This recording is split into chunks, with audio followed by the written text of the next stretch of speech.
Welcome back to The Ask. If the last episode on this podcast was about hope, then this episode is about heroism. I invite you to join acclaimed filmmaker Barry Avrich and myself as we explore his award-winning work on his feature documentary, Prosecuting Evil, The Extraordinary World of Ben Ferenz. Filmmaker Barry Avrich has produced and directed over 30 documentary films and television productions, winning multiple awards for films like The Last Mogul and The Tempest with late Oscar-winning actor Christopher Plummer. Some years ago, Barry turned his considerable storytelling talents towards exploring the life and work of lawyer, soldier, and last surviving prosecutor of the Nuremberg trials, Mr. Ben Ferenz, and his lifelong quest to end evils like the Holocaust forever, not through force of arms, but through a shared understanding and commitment to legal accountability and justice. It is my great honor to return back to this film with filmmaker Barry Avrich and contemplate a hero for the ages. Let us now listen to the theatrical trailer for Prosecuting Evil and then meet our interviewee.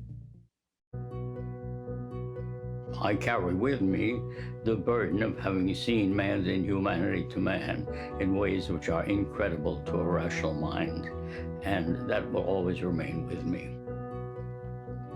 I am Ben Ferenz. 70 years ago, I was a prosecutor at the Nuremberg trials in what was certainly the biggest murder trial in history. The impact of war itself on people affected me so that I wanted to stop war making and have in fact devoted most of my life in that effort. His humanity and his compassion and his fearless commitment to justice all of these years make him one of the most important figures of our time.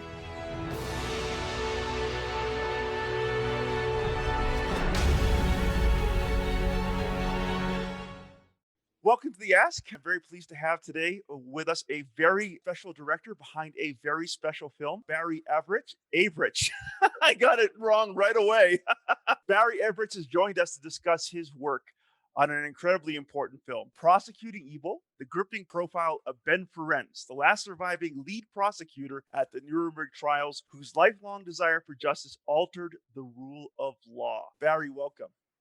Thank you. Pleasure to be here. I'd like to start by finding out your origin story. Everyone tends to have an origin story about how they came into their career. And before we jump into this extraordinary documentary, I'd love to hear a little bit more about yourself and how you found your way into filmmaking and documentary. Well, appreciate that. I probably was enamored with the entertainment industry very early. I had a father who's since gone that took me to a lot of movies, and always, even though he wasn't in show business, but he understood the audience, the customer, and would always say to me, watch the audience and not the film. And even at the age of 8 or 9, I got a sense of what he meant, because you can pace a film and edit a film and manipulate an audience to a certain degree, but also find those moments that work and don't work in a film, when they're laughing, when they're crying, and more importantly, when they're fidgeting in their seats and you've lost them.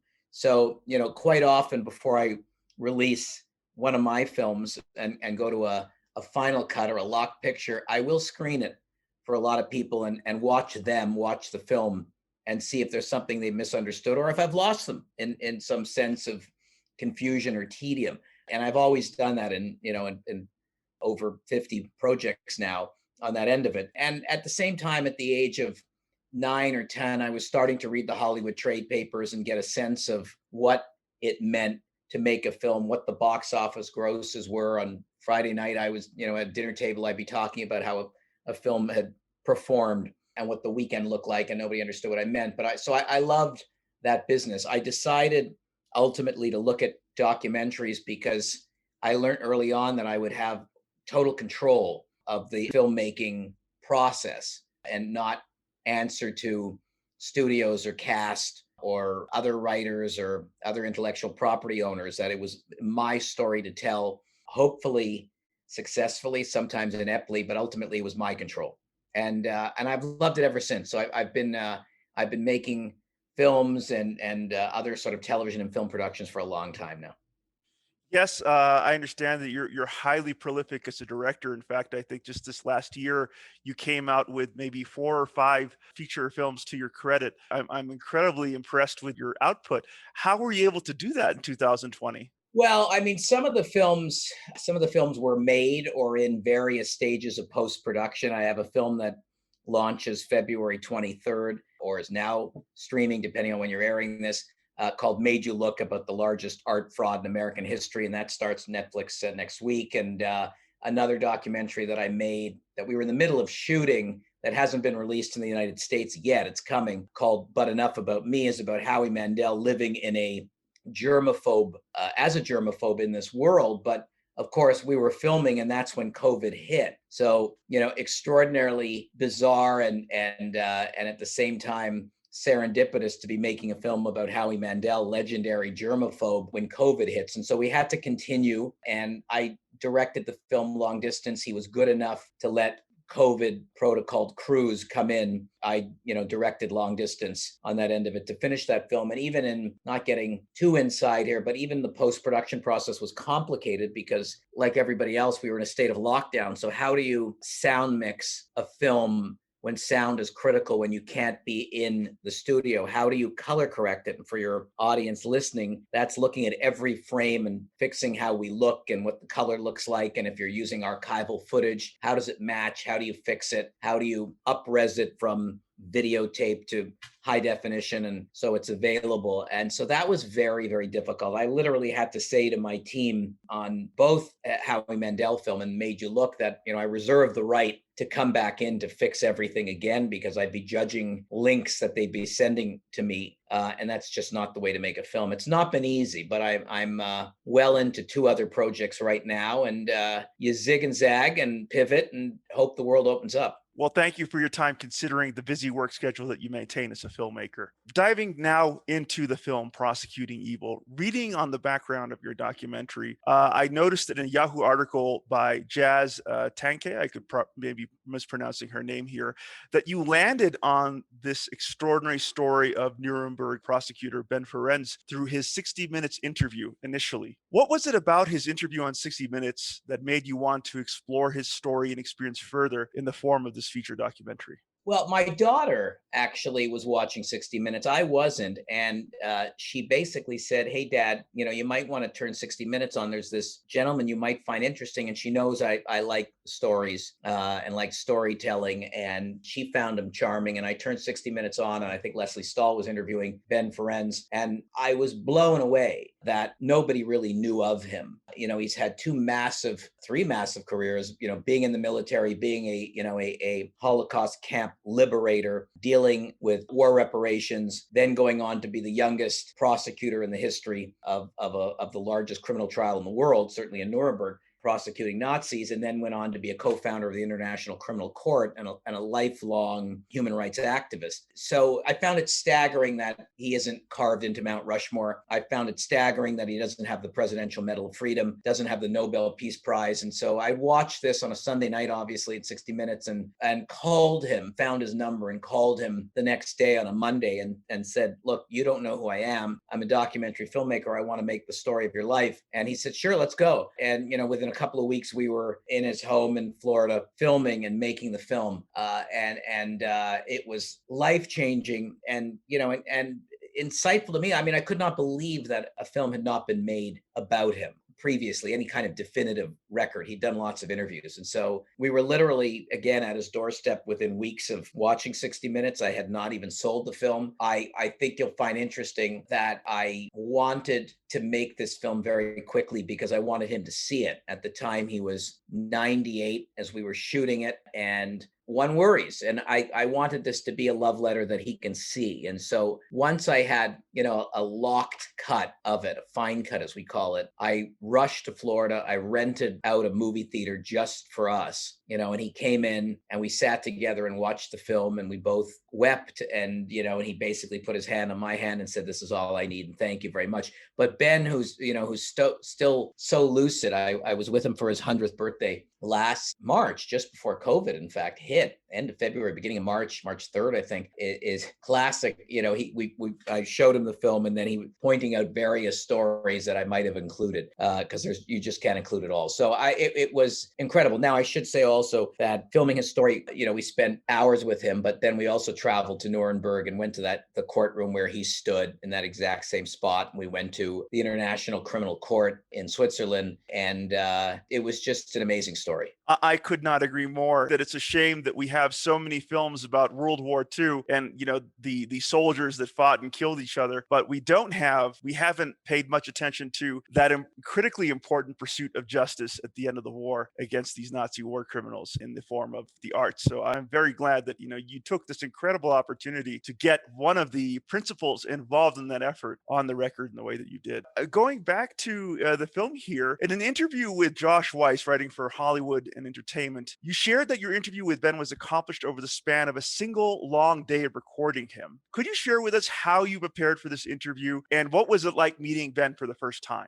Well, sure. I mean, I had seen lots of footage on Ben. He's a giant, in accomplishments, but a very small and slight man. And it's quite breathtaking when you see him because he's I think 5 feet or less on that end of it. And so I was aware of what he looked like, and he's brilliant, but speaks very plainly, very simply on that end of it. So we had shown up to his very modest home, if you can call it that. It's just tiny in Florida, in a gated retirement village in Florida, and with trucks and trucks and trucks of equipment. And he could not believe how much equipment we had because he assumed that this was going to be another 20-minute interview. And I explained to him, I said, Ben, I'm here for 3 days. We're doing your entire life. It's a 90-minute feature length documentary. And he said, oh, no. We'll be able to get everything in 1 day. And I said, it's impossible. And my style as a documentary filmmaker is to not use notes. And so if I can engage you in a conversation and we can keep eye contact, then you're going to become engaged and tell me stories quite in a liberated way and an uncensored way and an unpolished way and through the lens of your life. And so I spent weeks and hours digesting everything that there was in not only chronologically, but through the entire trajectory of his life, but all the nuances of him and his story and all the anecdotes as best as I can cram into my head. So, we sat down, we loaded in very early in the morning. He gets up very early, goes to bed very early. I shouldn't say that. He works late. I shouldn't say that. He gets up very early, goes to bed late, which is true on him, with him, and still is on that end of it. But we sat down and got into this very long interview. He breaks down several times. He remembers the smells and the essence and the horrendous apocalyptic imagery of the camps and of war as it was yesterday. As it is today, rather. So it's amazing. So we sat and filmed 2 blocks of, I think, about 5 hours each with a small lunch break. And I had to let my crew eat. And it's multiple cameras and a big setup. And so he was ready to go at it again after 20 minutes of eating. We went back at it and got pretty much everything that I wanted. But then I realized at the end, when we were sort of packing up, and he was exhausted, and as were all of us at that point, because it's so mentally draining on that end of it, that I remembered that, Ben also is very physically fit and said, and I knew this, because this was sort of his shtick on 60 Minutes, that he does 100 push-ups a day and swims 100 laps. And I said, I didn't want to really do the push-ups. I thought that was, it's kind of silly at the end of the day. Not that he does it, but I didn't really need to see that on camera. But I did feel that there was a message in this film to people that are older in life and give up, and that Ben never gives up. That's his line in the film. And the same thing with his own personal health. He stayed healthy, but mentally acute by staying vibrant and curious. He reads and he's got an iPhone and he's got a Mac and he's constantly writing and researching. And that's what's kept him so sharp. And so I said to him, Ben, I forgot, we're going to have to come back tomorrow and film you swimming. I've got to get some of that footage of you as really a message to everybody on how you stayed young. And he goes, okay, let's go now. No need to come back tomorrow. I said, but Ben, we've had a long day. It's 10 hours, 12 hours. You've been up for 14 hours. You're exhausted. Nope. He grabbed his bathing suit and off we went to the swimming pool and into the pool with cameras to film him swimming. And it's a great moment at the end of the film. And he walks by. I love it. There's a scene in the film in this retirement community where he walks by a woman that's got to be, he's 98. This woman has to be 90. And he walks by and sort of tips his hat and says, hello, young lady, which always gets a big laugh in the screening. So, and Ben is also with this film, again, remember, he's turned 100. He traveled with me to Switzerland for a premiere. He came with me to LA, New York, Chicago, and the United Nations. Himself, travels alone to show this film and to lecture and to talk. And we've done panels with hundreds of law students and people and organizations all over the world. It's been amazing. When I was reading what was available as far as how the press was receiving the film, that part of your story about taking this great journey with Ben to exhibit the film around the world, that wasn't available to me. I'm so very glad that both you and Ben had that experience together of having had a chance to bring this home, because I do think those trips are incredibly important, especially for documentaries, which can be a source of discussion, enlightenment, and education. Go ask the filmmaker in front of an audience and bring that film to them. And to what you just shared, I could not agree with you more. One of the most startling moments in your film for me as a viewer was to see this great man, I mean, a titan in history, really, and to see how humbly he now lives in sort of the golden years of his life, as it were. For me, it made me think that it's not about what you have, it's about what you accomplished and what you did in your life. It doesn't matter that he doesn't have a mansion, or he doesn't have this great sort of lodge out in the woods as you would expect for someone to have been such an incredible part of history. But what he accomplished, what he did in his life, towers above that small little abode. And also, I think it's a reminder to anyone who watches your film not to assume that they know the life of a person just because of the circumstances of where they live. So I think it was Oh yeah, beautiful. Ben's not a trophy collector, and nor is he looking for those accolades. I mean, many people who want that Presidential Medal of Freedom or the Nobel Peace Prize or something campaign for it. That's not Ben. I mean, he's been awarded many doctorates and many very prestigious awards, global awards on that end of it. But that's not what drives him. He's given away all of his money. He's lived modestly his entire life. It's just not, he's got his suit and his tie and, and his suitcase and his brain. Financial trappings are not what drive him. Yes, and I think, going back to, your recollections of Ben upon first meeting him and that encounter with that woman, which also stands out for me as a viewer in your film, just because it shows his sort of zest and embrace of life, even at his old age. And I think there's a real truth to that you mentioned, how it has kept him energetic, engaged, and young, even though he is now, a centennial, over 100 years old. I think that was a very important part of his secret. And indeed, his sense of humor just shines throughout your film. I love it. I think there's this great quote in your film where, he returns back from the trials to the U.S. to sort of take up civilian life once again. And he made a joke saying that, the law firm said, well, if we ever have any Nazi leaders, we'll call you up and, ask you to come and work with us. And he was like, there I was trying to figure things out all over again.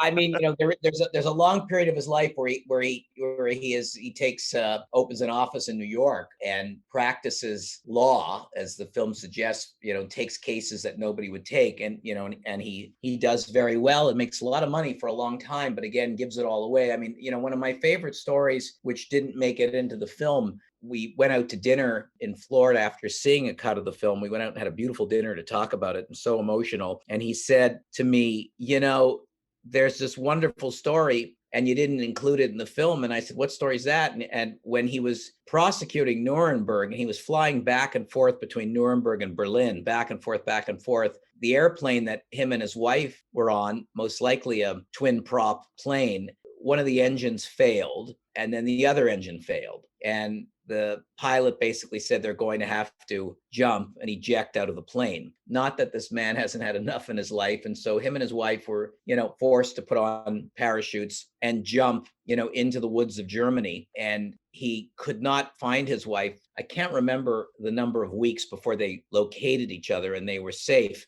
Incredible story. And he said to me, Barry, I don't understand why I didn't put that story in the film. I said, Ben, you never told me that story.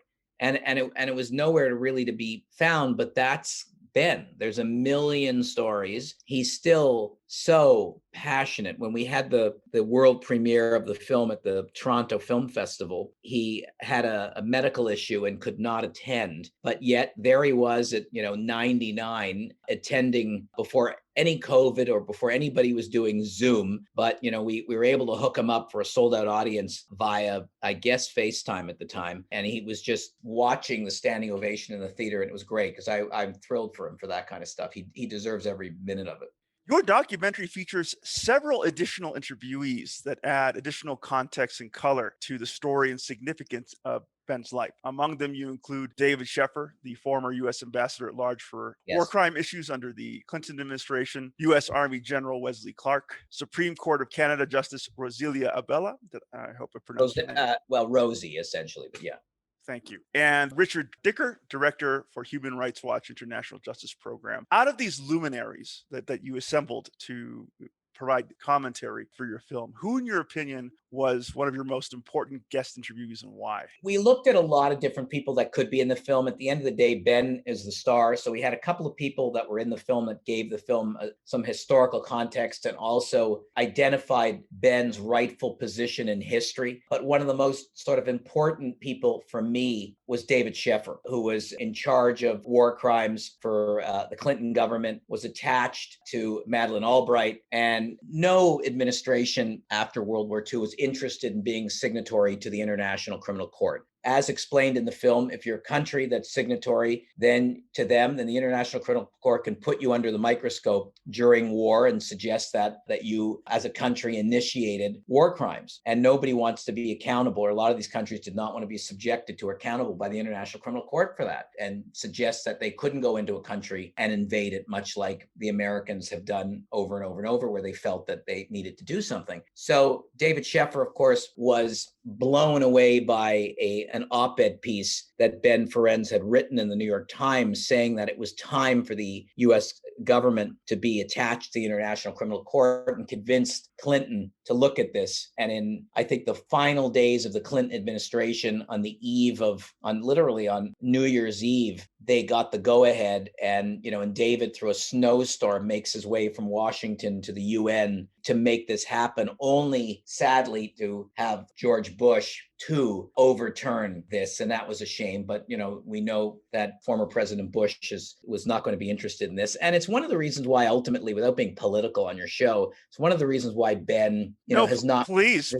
This is a show where you're free to be political and express your unvarnished thoughts. Do not feel like you need to censor yourself or your opinions in any way. Well, thank you. It's always easy as a Canadian to have these opinions about America, but I think one of the reasons why Ben Ferenz has never received the attention and the accolades that he deserves from any sort of political administration, such as Washington, the Presidential Medal of Freedom, and others, is the fact that they're not going to celebrate a man who has ultimately pushed for the U.S. and tried to shame them into being signatory to the International Criminal Court. So they're not going to celebrate that, because if you celebrate Ben, then how could you not then be signatory to the ICC? So that's been an issue. But if you even take out his work with the ICC, Ben should be celebrated for the rest of our time on this earth for the work that he did, in liberating the camps and his work in Nuremberg, and being a lifelong activist against war crimes. And so, that's why,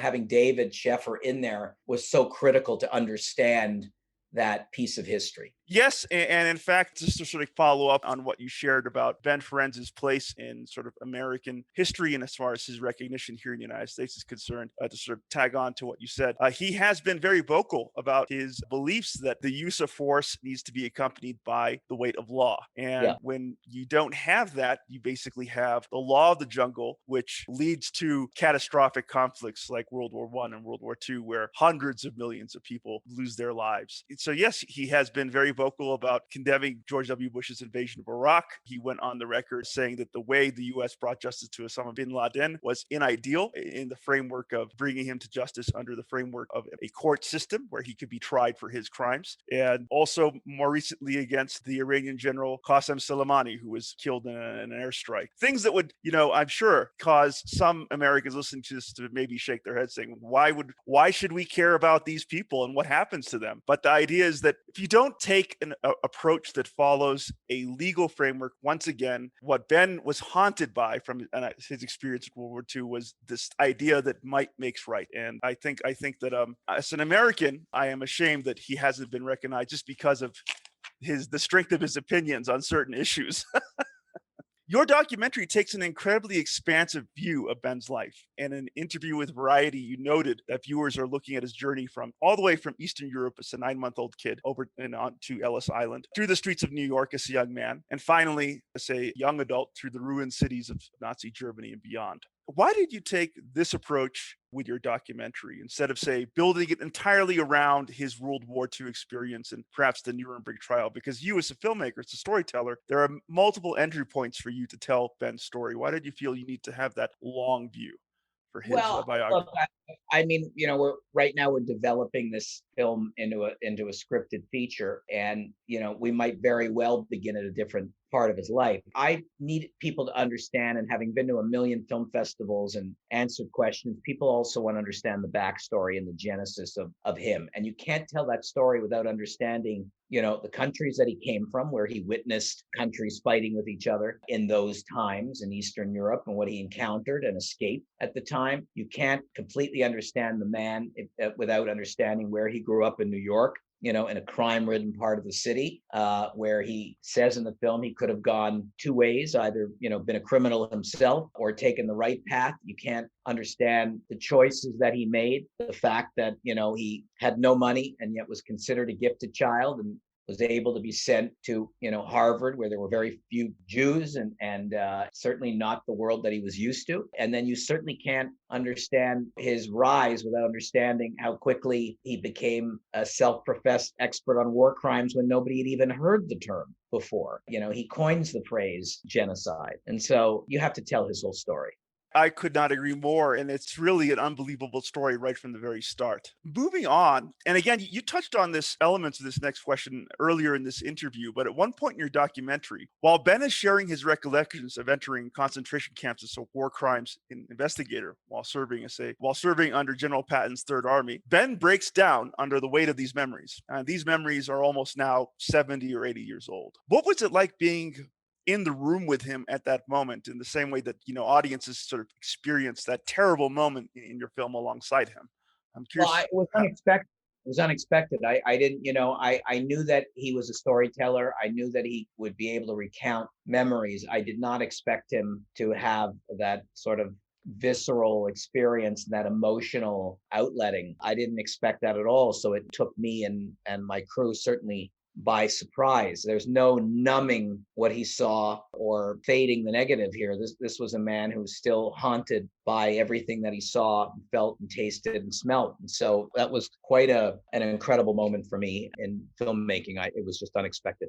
It was an incredibly powerful moment, and certainly one that leaves a scar on the viewers watching your film, to think that so much time has passed, and yet the memories of what he experienced as a young war crimes investigator still brings him to tears. Ben's life was defined by his work as a prosecutor of the Nuremberg trials, as he sought to bring the leadership of Einsatzgruppen to justice. At one point during your documentary, we hear Ben recounting his work, searching through the archives of the German Foreign Ministry, looking for evidence that he could use against Einsatzgruppen leadership in this upcoming trial. He discovers documents featuring daily reports on how many Jews Einsatzgruppen killed and where they were killed on the Eastern Front. Against this recollection, you show one example of one of these documents. Could you share with us how you went about tracking down these key images and searching for archival footage in general for this documentary? It's a great question. When you make documentary films, you rely on the spoken word, but unless you have the visual tapestry and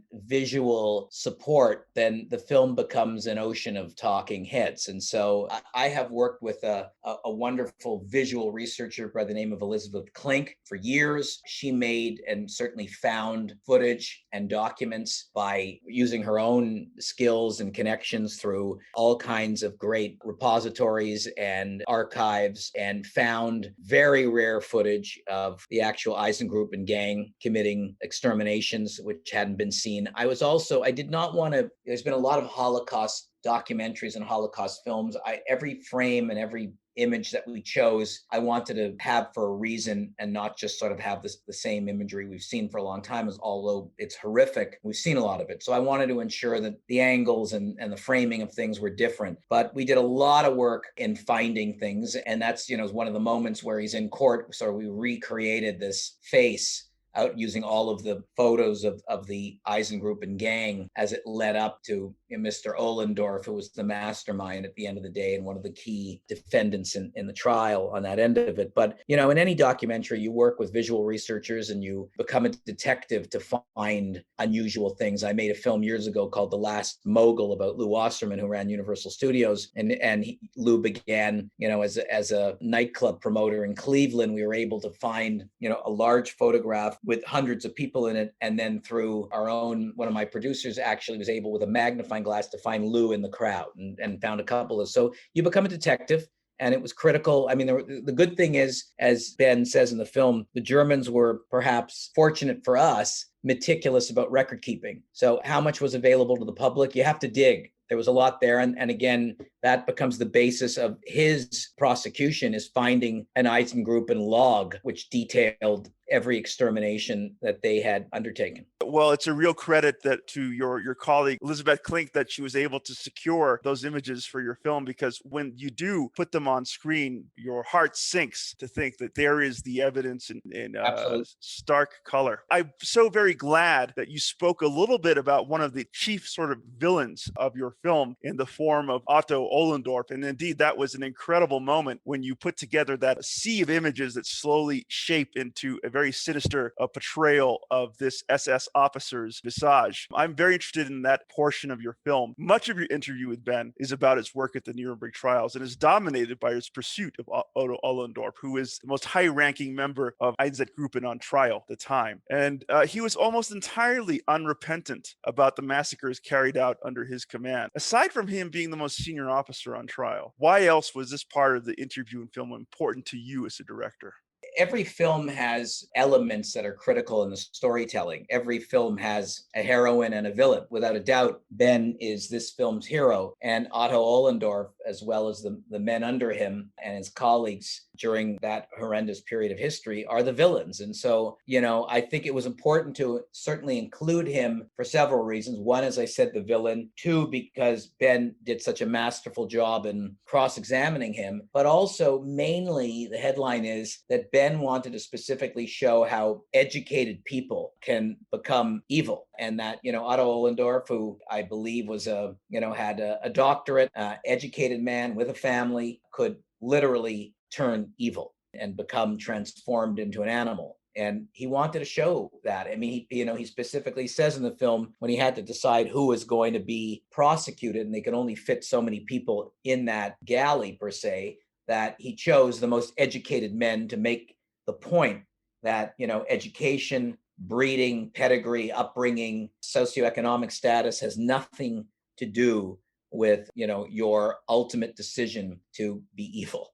Yes, I think this is a very important part of your film, and Otto Ohlendorf, indeed, it comes across as an incredibly sinister and also incredibly bright individual. And this doesn't show up in your film, but part of his defense when he was trying to defend himself in the trial, he accused the Americans of being, in contrast to him and his colleagues at Einsatzgruppen, as press button killers, referring to nuclear bombings of Hiroshima and Nagasaki, both civilian cities that were obliterated off the face of the earth during the final stages of World War II. So he is a very devilish figure, if I can find the word for it. Yeah, you can say that.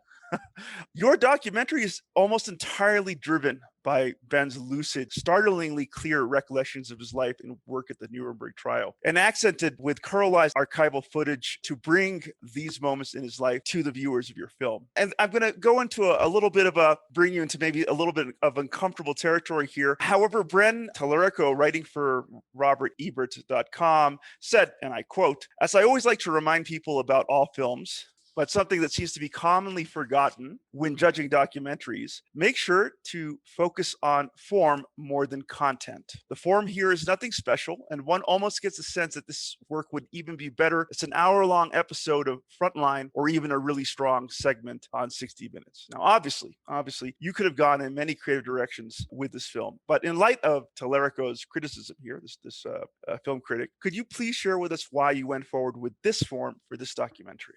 Well, first of all, I don't know who that person is at RogerEbert.com, and I value the opinion of film critics that are well-educated and well-researched. Sadly, when Roger Ebert left the world and left us as a prolific film critic, people that continue to write and review for RogerEbert.com, beyond me, is some kind of a pipe dream to keep the Roger Ebert brand alive with no meaningful substance. So that's number one. So his opinion, I've never heard of him, nor is he or she an esteemed film critic. So, as Henry Kissinger once said to me on a question I asked him, irrelevant. The comment of sometime in documentaries, one must look for substance over content or something like that, whatever he said, is so it was the other way around, actually. Form over substance, which is crazy. If you think about that, it's the stupidest comment I've ever heard out loud or in print. Documentaries are about storytelling. If I'm going to start a film and figure out how many drone shots, recreations, or graphics are needed to entertain my audience, then I'm looking for a way to ultimately mask the fact that there's no story there. And so I need to use trickery. Now, in my new film, Made You Look, coming out on Netflix, we do use a lot of sophisticated animation and graphics because it's a film about art and about the provenance of art and the journey that it takes. In this particular case, this is Ben Ferenz's story, point blank. Camera pointed at him, point blank. So if you look at if one cares, if you look at the aggregate score of reviews on the website Rotten Tomatoes, which takes an aggregate score of reviews for a film, this film is at 100%. This person from RogerEbert.com is a non-event for me. And I whatever letters are sent or following that you have that I get, so be it. There's really no reason for RogerEbert.com to exist anymore. It's insane at the end of the day. I like Roger and knew him very well, but what is the point? You're not Roger Ebert, so you're writing under the name RogerEbert.com to get you access to reviewing films? No, I couldn't agree more. I think it's such a dangerous thing to put that expectation on documentary, especially. There are times when those sort of embellishments can aid the storytelling, and there are times when it completely destroy it. And in the case of your interview with Ben Ferencz, why on earth would you need to embellish his testimony? You don't need to embellish anything. Yes.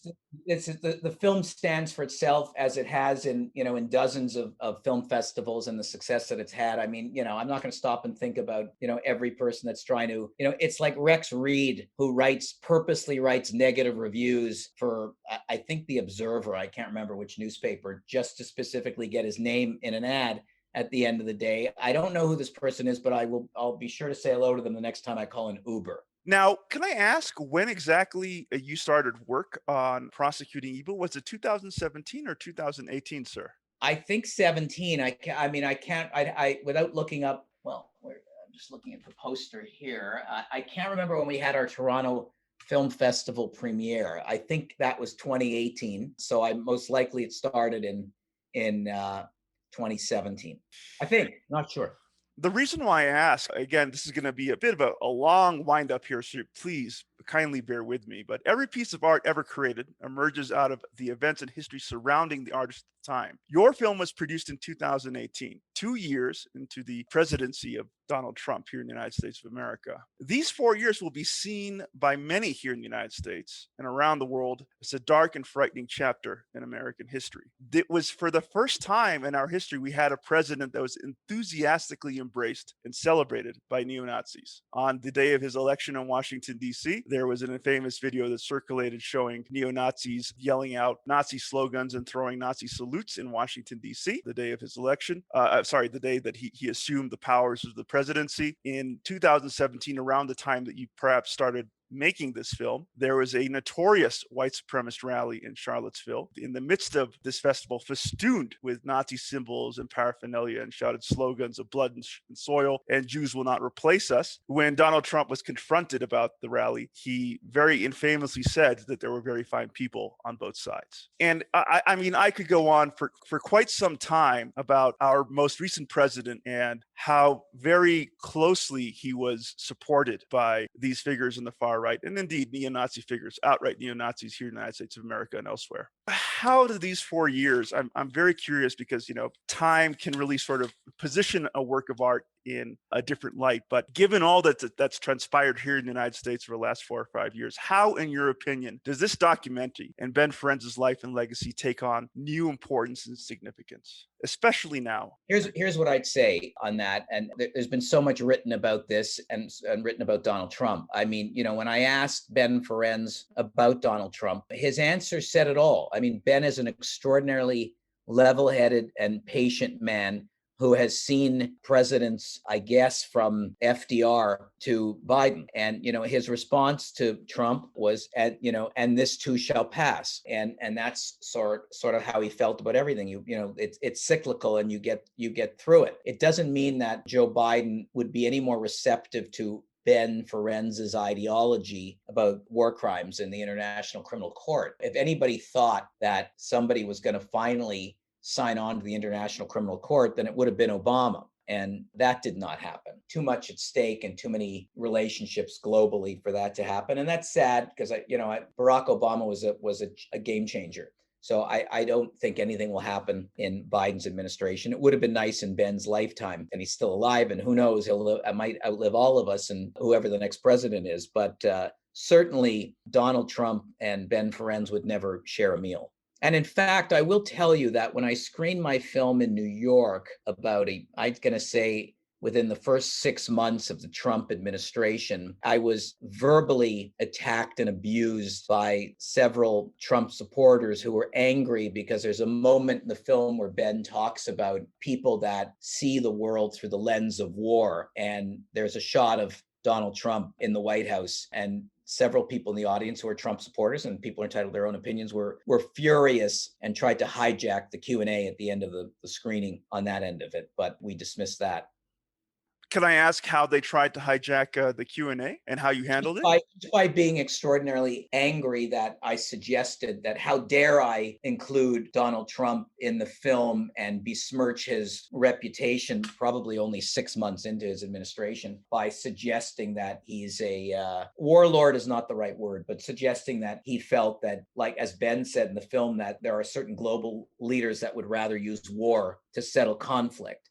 And they were angry that I included Trump in there with other leaders that included, I think, leaders from Iran and China. Well, one thing that is certainly indisputable is that for much of the past half century, us Americans have always felt that we as a country aspire to certain ideals around human rights, democracy, freedoms. And there's a sense that during our better moments, we've tried to promote that and bring that, of course, not at the end of a gun, but through example and through diplomacy to countries around the world that might not have those freedoms. But one thing that can be debated, that aspirational part of the American legacy can be debated. What cannot be debated is the fact that under the 4 years of the Trump administration, there was a complete disinterest in the promotion of human rights or the use of the promotion of human rights to bring about change in some of the countries that the United States has traditionally been pretty good about trying to talk to.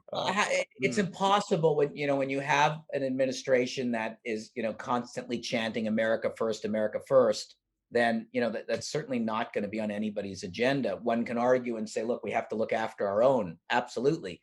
But as a global power, you take some responsibility after looking after people in the world as well. But that wasn't necessarily part of that administration. Going back to what you said about your thought that there's a chance that Ben Ferenz might outlive us all, I don't know if at 100 that will actually turn out to be the case. But one thing that I certainly do hope that does, in fact, outlive Ben Ferenz and perhaps all of us is his dream for a better world, a more accountable world, one that's ordered by a commonly understood framework of international justice. That is something that I certainly hope does outlive us and indeed his mortal life. And I think that your film about him and his key message to those who might want to understand what drove him and what helped him accomplish the things that he accomplished in his life is this idea of never giving up on one's ideals and one's dreams. And that shines forth in this film. So Barry, I would like to thank you for putting the time in your life to bring Ben Ferenz's incredibly important story, poignant story to screen. I think it's an incredibly important film. I think it's a well-deserved 100% on Rotten Tomatoes. And for anyone who's listening to this podcast now or will in the future, do yourself a favor and go and watch Prosecuting Evil, The Extraordinary Life of Ben Ferenz, currently showing on Netflix. And please do look out for Barry Avrich's next film, Made You Look, also coming soon to Netflix very soon.